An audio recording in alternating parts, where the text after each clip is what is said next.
जाग के दारू पिए सांझ के लेपले तू जबरानी। रोज रोज हमरा किया बेची भाभी मरुआ रोटी।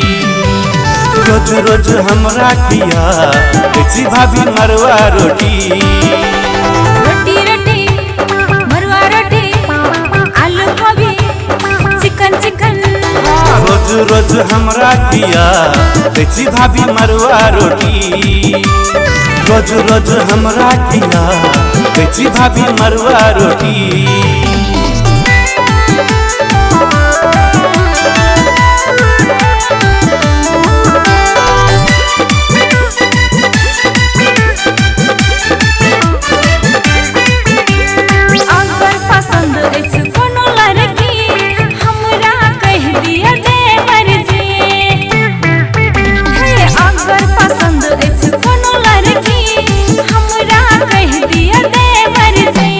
शादी कर देवी विवाह कर देवी तबे कहबो हम भाभी जी।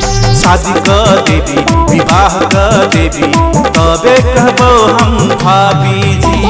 रोटी रोटी मरुआ रोटी आलू गोभी चिकन चिकन। रोज रोज हमरा किया बेची भाभी मरुआ रोटी। रोज रोज हमरा किया बेची भाभी मरुआ रोटी।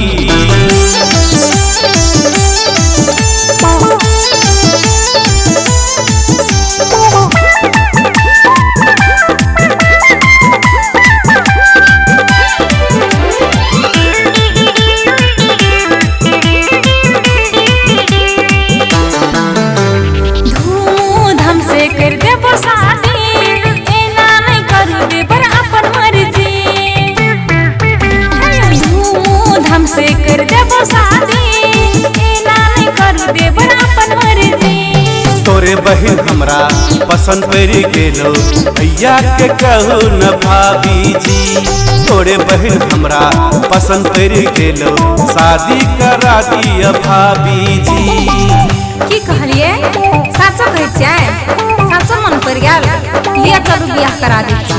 रोज रोज खेबै भाभी अब हम गहूम के रोटी। रोज रोज खेबै भाभी अब हम गहूम के रोटी।